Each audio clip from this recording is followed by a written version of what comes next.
Hey friends, welcome back to the Matt Greer Music Channel. I am your host Matt. So today I want to overview this process I recently used to make this techno track. I'm going to talk about the gear I used, the way that I used it, and kind of the hybridization of hardware and my DAW, and then we're going to hear the end result. Hope that interests you. Stick around. So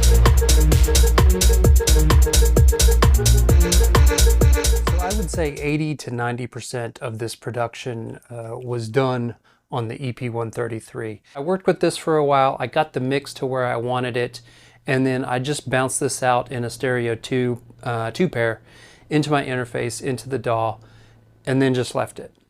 And then I went back through and I layered in a few additional instruments. In this case, what I used was my Korg MS-20 Mini, really just for risers and background kind of wind sounds and things like that. It's an awesome synth, but it has a really great noise oscillator, and the dual filters make it quite adept at sculpting those kinds of sounds.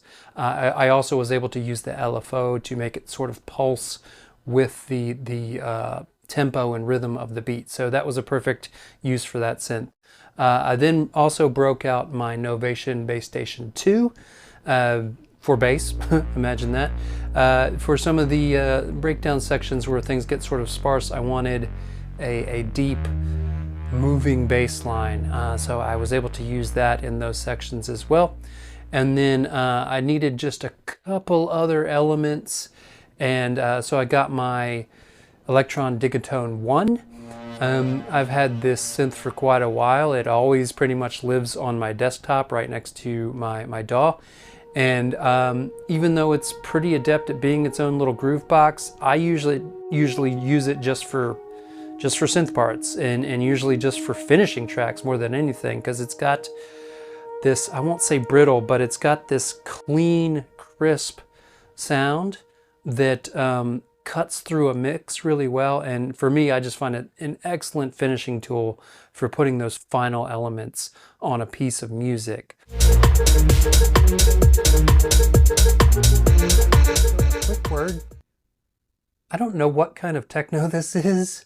There's so many subgenres, and I'm definitely not up on what the nuances that make them what they are.